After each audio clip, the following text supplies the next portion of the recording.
Hey students and parents, this week for ELA, we're going to talk about figurative language. So when we're talking about figurative language in writing, we're referring to similes, metaphors, alliteration, personification, onomatopoeia, hyperbole, and idiom. Let's talk about each one in a little bit more detail and give some examples. So when we're talking about similes, we're comparing two things together.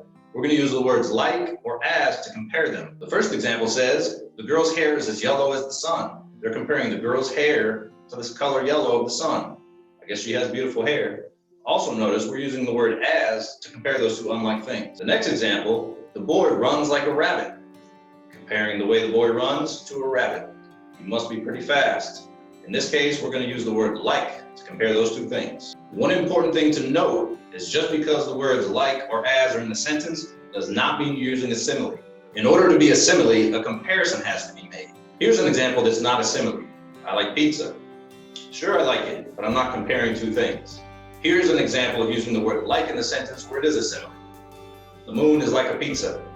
Comparing the moon to the pizza, and you're using the word like. That's a simile. Here are some other examples of similes. I'm as quick as a cheetah. My eyes are as blue as the ocean. My ears can hear like a rabbit. My brain is as smart as a scientist. My nose can smell like a bear. And my heart is big as an elephant. All of these things are comparing two unlike things, and each one is using either the words as or like to compare them. The next type of figurative language that we see in writing is called a metaphor. These are comparisons of two unlike things, and instead of using the word like or as, we just compare them. Here's an example. That report was dynamite. They're comparing the report to dynamite. Must have been a good report, or at least an explosive one. The next metaphor example is right here. The boy's an egghead. They're comparing the boy to an egghead. I guess they're trying to say he's smart, or maybe it's the size of his head. I don't know. Here's a short poem giving an example of more metaphors. It's entitled, The Night is a Big Black Cat. The night is a big black cat. The moon is her topaz eye. The stars are the mice she hunts at night in the field of the sultry sky. So what we have here is a lot of examples of metaphor. In the first line, the night is a big black cat. They're comparing the night to the black cat, probably saying that the night was pretty dark. The next line, the moon is her topaz eye, talking about the moon, comparing it to the eye of the cat. The next line, the stars are the mice she hunts at night. They're comparing the stars to a bunch of mice. The next type of figurative language that we see in writing is called alliteration. Alliteration is the very first consonant sound in a group of lines, and it has the same consonant and has the same sound. Let's go some examples here. The first one says, Stan, the strong surfer, saved several swimmers on Saturday. That S consonant sound keeps repeating. That's alliteration. Let's go over the example here. Tiny Tammy Thompson takes toy trucks to Tina's on Tuesday. That T consonant sound repeats again and again. Both of those are good examples of alliteration. Here's another poem that shows alliteration using the letter C, the K consonant sound, over and over again. Let's read it. It's entitled, Clever Kid. I can't catch a crocodile. I can't climb a cliff. I can't cook a cake or drive a car. There's lots of things a clever kid like me can do. I can color with crayons. I can catch a cat. I can come and cuddle you if you cry, because there's lots of things a clever kid like me can do. That C sound, the k, occurs again and again. This is a great example of alliteration in a poem. The next type of figurative language that we see in writing is called a hyperbole. Hyperboles are statements that are a really big exaggeration, and they're meant to show strong feeling. Let's go over a couple of examples. If someone said, I tried 1,000 times, well, they didn't really try 1,000 times, they just tried a bunch, probably got frustrated, and they're trying to express that by the hyperbole of saying, I tried 1,000 times. Let's go over the example here. His feet are as big as a barge. Are they really that big? No, but they're probably pretty big.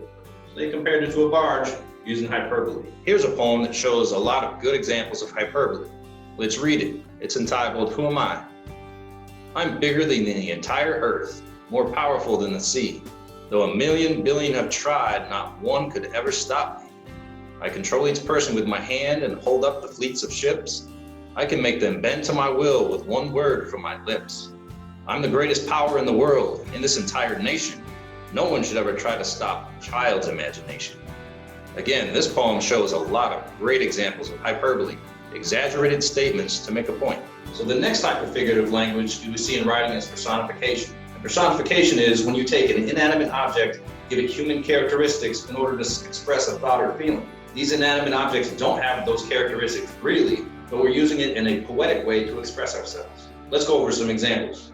The flowers dance like the wind. Do flowers really dance? No. What the flowers were doing was probably moving with the wind, so you poetically say they were dancing. Here's another example. The friendly gates welcomed us.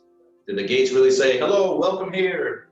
No, they just opened. They were trying to express the thought that they felt welcome when the gate was open. The earth choked from all the pollution. Is the earth actually coughing and choking? No, they're trying to express the thought that the earth, where they were, had some pollution and it was gross. Here's another poem that exemplifies personification. Let's read it. I know that the clouds aren't people, but they're looking glum today. So I say that they're pouting as I watch the sky turn gray.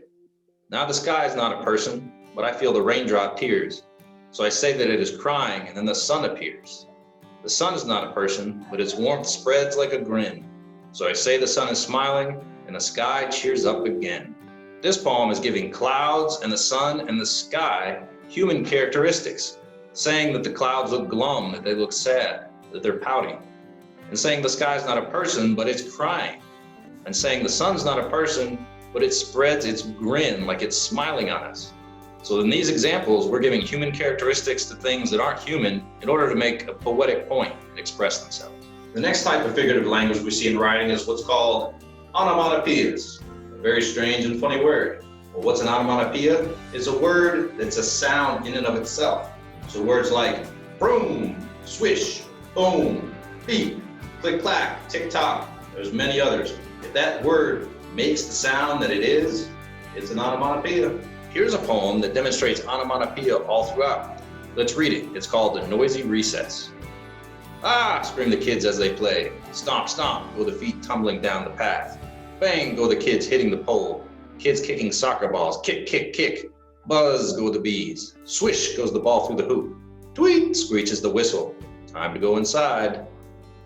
They're using onomatopoeias or sound words to demonstrate a poetic purpose in expressing themselves. The last type of figurative language we'll talk about are what's called idioms.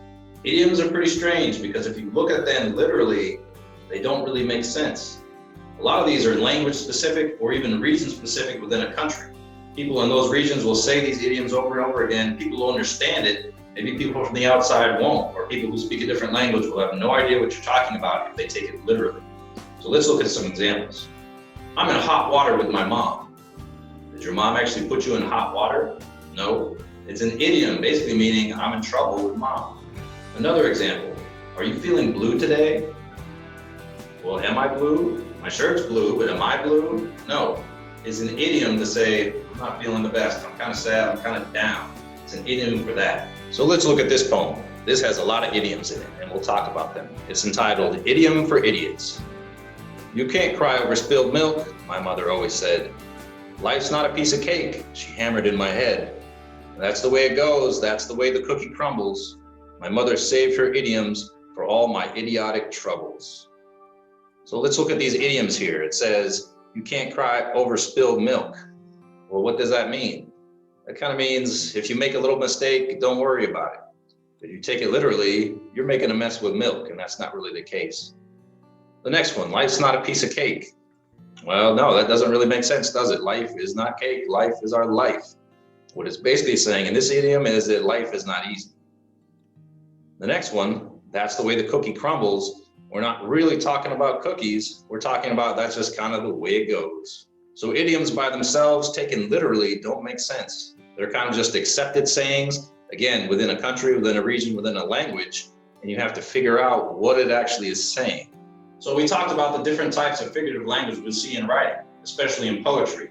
We talked about simile, metaphor, alliteration, personification, onomatopoeia, hyperbole, and idioms. These are found specifically in poetry, but in writing throughout, and just sometimes in the way people talk. I'll be posting these slides as well as some activity pages for you to work on. If you'd like for me to post more, let me know and I can do that in Schoology. And if you want to Zoom with me over this lesson, just click on the link that's also found in Schoology.